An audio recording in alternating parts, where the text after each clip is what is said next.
And welcome to Superbike School UK. With the help of cornering guru Andy Ibbott and the California Superbike School, we're going to let you in on just some of the secrets that have helped turn the likes of Leon Camier and Thomas Luthi into champions. I'm feeling that, Today we're at Rockingham, a pretty new circuit in the grand scheme of things, but a perfect place to learn all that the school has to teach. Coming up at part 1, we'll discover just how much we don't know about turning a motorcycle as we get stuck into the first of the school's 4 levels. Do you have any questions on this so far?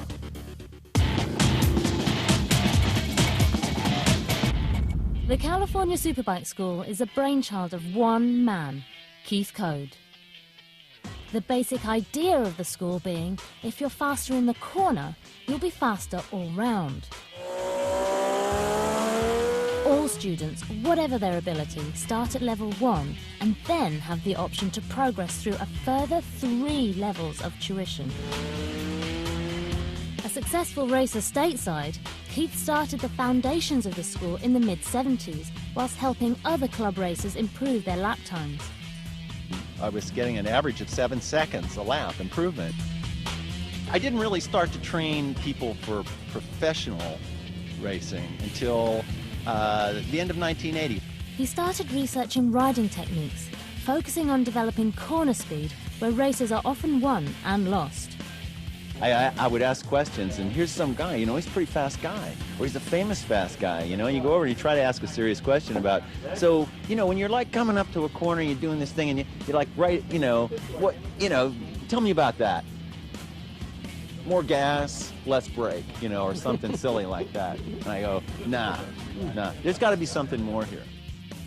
In 1980, the California Superbike School was born. The school soon began to attract attention from riders and racers worldwide, and in 1999, Andy Ibbott became the school's first British coach in Europe. The linchpin of the school's European effort, he also works with some of motorcycle racing's brightest stars. Andy, rare breed. What you see is what you get with Andy. He is as enthusiastic about the school element of it as you see him being. It's not fake, it's not put on. I can still think of things that he said in the level 1 class and that come into my head as I'm riding even now, so. Great character, fun to be around, extremely knowledgeable, great at parties. When it comes to the Superbike School, he's dedicated and he wants nothing but 110% commitment off everybody. He wants to rule the world, essentially. He's got this big view of us going out and taking over as many countries as we can and taking the school to these places. And I really admire that quality about him, you know. He doesn't stop pushing the whole time. Hopefully we can sort of work on it and hopefully win. It'll be the plan, yeah, I reckon. I like wins. Wins are good for you. I'm all right with them. Good for me, yeah. Yeah, they're all right.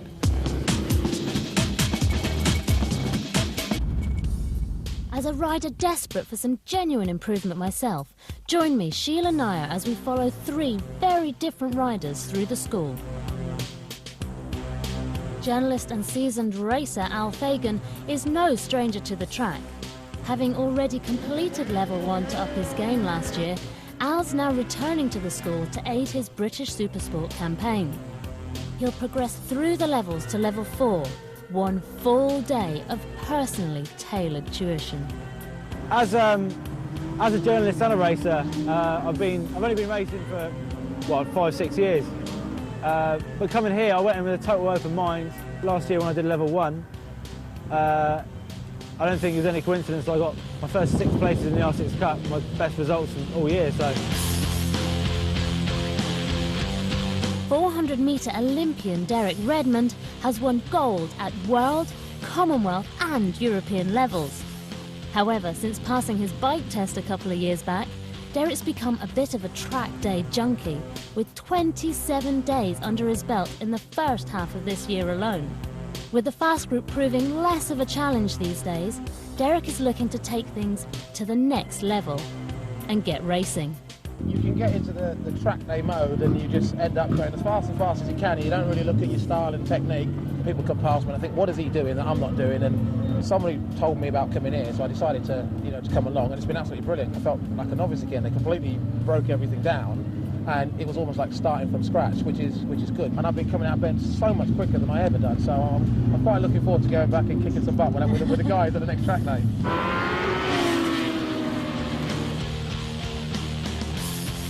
And then there's me.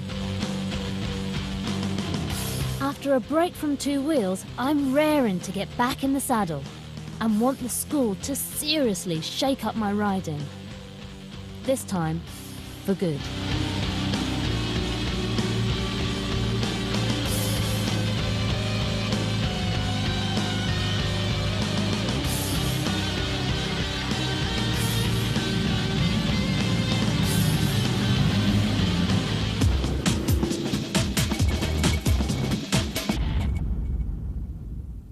Your job as a rider, the fundamental and basic and underlying goal is to keep the bike stable. Because if the bike feels stable underneath you, you feel confident. So your job today as a rider is to keep the bike stable. And if you only ever remember those 4 words by the end of today, you'll be a much better rider as a result of it, because you know what your job is to keep the bike stable. So we're going to have it as a mantra today. So what's your job? Keep the bike stable. We can break that down. Front and rear brakes, clutch, as we said, steering left to right. Okay, but essentially this is how we interact with the bike. There are only those 4 things. You as the rider, you bring something to this formula as well, if you like. Every rider on this planet, as well as using these 4 things, also brings with them 5 concerns when they're cornering. Now, what things do you assess and what things do you analyse as you come up to and through a turn? What are the 5 things that you want to be right? Speed's 1, good. Line, yeah. And we can add to that. You can add all your vision aspects to that, because essentially you're using your vision to define the line, aren't you? Grip, yes. Weather conditions is going to come under one I've already said, which is surface. Okay, now they're slightly different. I'll come to that in just a moment. What else concerns you? Lean angle. Lean angle, good. These are the 5 basics. Now, what's nice about these things is they interact with each other. If you get one of them right, the others are right. Unfortunately, if you get one of them wrong, the others also become wrong as well. For example, you come up to the corner, you're looking at the surface, and you see it's covered in diesel. What are you going to change? You change that, this, and this, aren't you? Which of these is going to help us to keep the bike stable? Steering. This is actually the only positive time where instability is a good thing, but it is an unstable point. Brakes then, stable or unstable? Unstable. Yeah. If you use them correctly, will the bike be stable? Should be, yes, should be. If you use them incorrectly? Okay, definitely unstable. So really you can't make any improvements to stability with the brakes. Gears then, stable or unstable? Unstable. Yeah, it's the same again, isn't it? If you use them correctly, the bike will be as it should be. There's a status quo. If you use them badly, then the bike becomes unstable. Throttle then. Well, there's a slight difference, isn't there? Could you improve stability with the throttle? Yes. Okay, so that's the difference then, isn't it? Does the throttle have any effect on your 5 concerns? Yes. Which ones? Okay, so that's not everything then. Who came here to go slower today? Okay, so what do you want to do with your speed? Yeah, you want to come out of the corner faster than you went in. Yes or no? Yes. To come out of the corner faster than you went in, do you smile more? Yes. Okay, good. Let's confess that now, all right? Okay, so we have to open the throttle then to make sure that the bike comes out the corner a little bit quicker. If we don't open it, then we don't achieve our goal with speed. Make sense? Yep. Okay.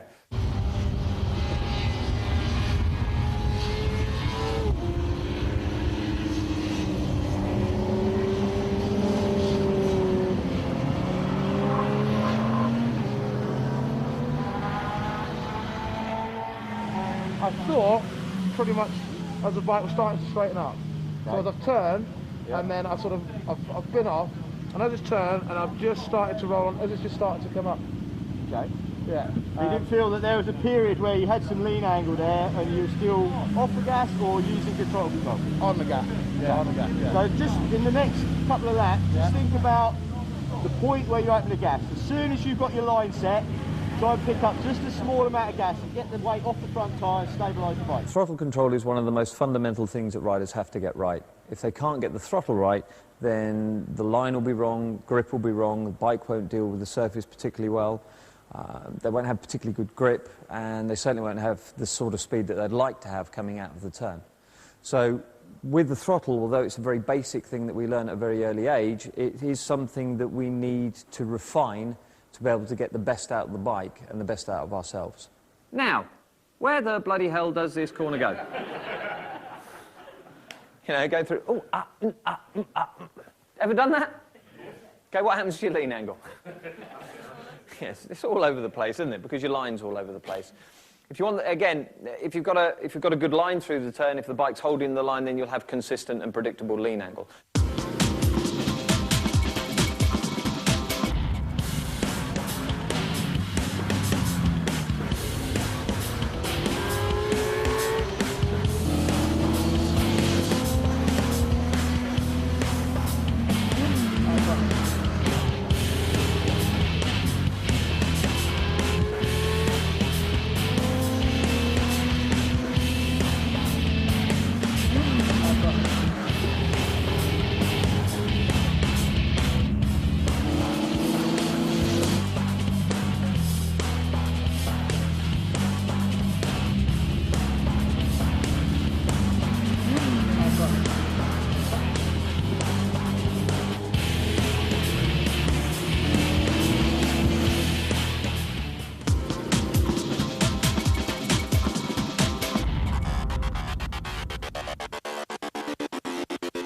Join us after the break for part 2, when I'm put through my paces on the school's steering drill.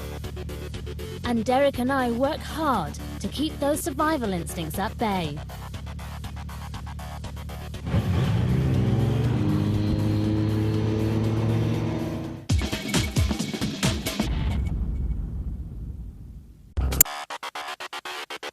Welcome back to Superbike School UK. Coming up, the brakes are off, so Derek and I really have to get to grips with our throttle control. And my steering skills are put under severe scrutiny by the school's off-track specialist, Paul Debnam.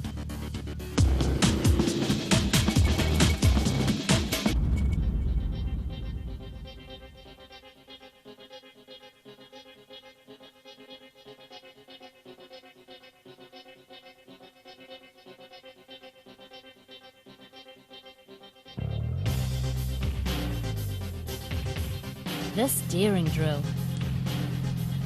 Unlike some of the school's more infamous off-track bikes, but more on those later, the steering drill uses nothing more than you and your machine. Using the counter-steering technique from level 1, Paul Debnam showed me how the drill is supposed to look. Trained by Keith Code himself, Paul is the school's only other off-track specialist. That's both sides of the pond. Now, I know this is a weak area for me. I have years of ingrained bad habits, and frankly, the whole idea of having someone else pick these apart was making me more than a little nervous.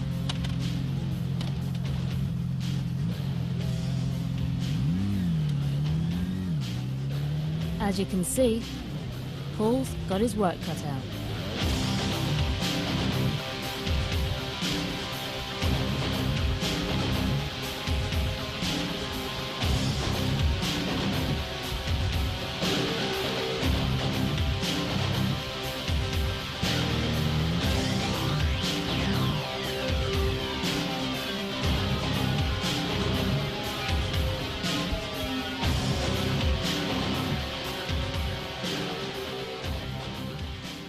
Something I've noticed you do is when you make the bike go to the left, your body twists to the right. And when you make the bike go to the right, your body twists to the left. Now, this is what you do on dirt bikes, but it's not suitable for street bikes, okay? On a street bike, you need to keep your weight in the centre of the bike all the time. So when the bike leans over this way, you come with it. I've got the bike, it's not going to fall over. And when the bike goes this way, the same, okay? So all the time, your centre line stays in the centre line of the bike. You go as one, go with the motorcycle, okay? So try it again, this time go with it, out and back, okay? In this exercise, you don't need to move your backside at all. It's just arms. Yeah, you're shifting your weight in the seat. And for this exercise, I don't care what you do on track or on the road, but for this exercise, this is just arms. So it's just push the bar forward in the direction you want to go. It was better. We are improving, and that's why we're moving on, okay? That was definitely an improvement, but I just want you to see what it's like with you stable on the seat, just moving your arms, okay? Success! Okay, it needs more practice, but Paul's advice has definitely paid off.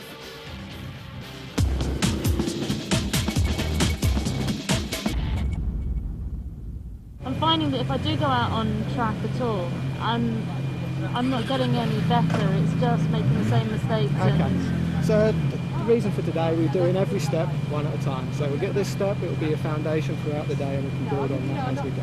Right. All right, so really pay attention in class, and it'll make a difference out in class. All right. So, go through it again. The throttle control rule is this.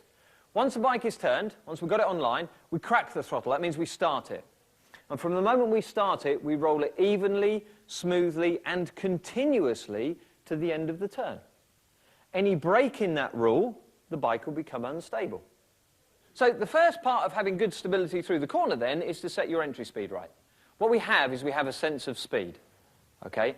Sense of speed is something that's different for every single person. And it's made up of a bit of vision, it's a bit of what we feel on the bike, it's how comfortable we are with grip. But it's a sense, it's a feeling. Would you agree that you've got it? Yeah. Well, you must have done. If you've been into the corner too fast or too slow, something must have told you that. Yeah, it wasn't the speedo, was it? Was it?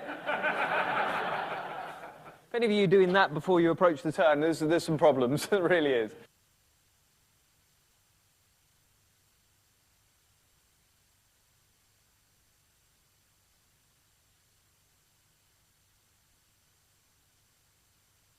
To your line. I was concentrating on not braking and staying off. Okay, but do you know what happened when you're going through the corner? What happened to your line? Just went all over the place. Where are you going? Towards the outside of the circuit? Is that where we wanted to go? No. Because you're concentrating on the rider in front, you got a little bit sucked into the corner at his speed.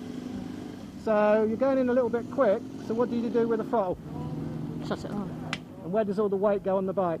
Front. And which makes it run wide, all right? Okay, let me ask you this. If you took your bike for a service, took your bike out the shop, took it a bit easy because you got, I know, some new tyres on, and then you went out onto the open road and think, okay, time to give it some now. Came up to the first corner and you discovered that they hadn't done your brakes properly. And you went, huh. Okay? Would you think more about your sense of speed from that point on? Yes. How much consideration would you give it? It would be all, wouldn't it? Okay. So, would you agree then that if we had no brakes, we would concentrate on our entry speed more? Okay. So, first part of the riding format today, no brakes. How else can I free up some attention for you to concentrate on your entry speed? Don't change gears.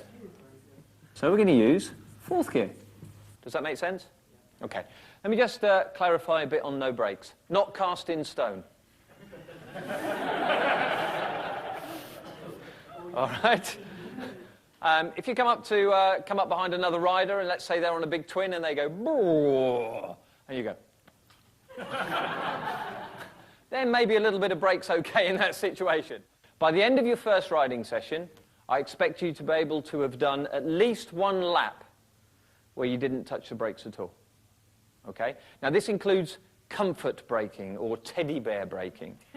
You ever done this? Yeah. It's where you come up to the corner and your sense of speed goes, it's okay. We'll do the corner at this speed, no problems at all. And your fingers go. Yeah? They just touch the brake, don't they? You know, you don't actually slow down or anything, you just kind of go, ah. Do you have any questions on this so far? Yeah, trust me. The speed of this is sort of pretty steady and slow. We're not trying to obviously do anything silly. How hard do you want to try? Yeah, today's about learning today, okay? I'm pretty sure that as you could go faster today, but what I'm looking at, just as a general overall, is I'm looking at about 85% maximum, okay? Why do you think we're looking for that sort of level? You can learn at that level, that's right. You start riding at 90, 95, 100%, how much do you learn? Well, you learn how to get scared and to make mistakes. But today's about correcting all those mistakes. So, okay, yeah, today the pace will be slower, but it's a school. It's not a track day. It's a school about learning how to do it properly. And to do it properly, you've got to be able to do it at a speed that allows you to cope with that. Remember, what we're doing today is we're taking your riding apart, and we're going to slowly start building it back up together, okay? So we'll start this morning. We've just done that. And as the day goes on, with each lesson, you'll find it starting to work with the previous lesson and the previous lesson and the previous lesson. And by the end of the day, the last lesson will just make it all go and click into place. Okay? Does that make sense? So, yeah, I'm asking you as a student to ride at a level that allows you to learn. It's a full-on day at the California Superbike School. Each of the classroom sessions ends with a drill to put into practice on track.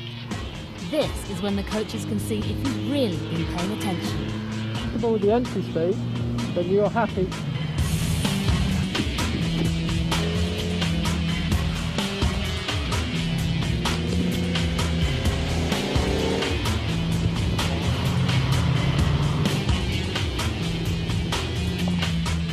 Because my biggest problem is exit speed. Right. Definitely. Okay. I definitely don't come out. So you're waiting longer before waiting longer, and I think after, oh, I don't want it to come around. But I'm all or nothing rather than That's right. Now you see the stability side of it. Yeah. And the throttle.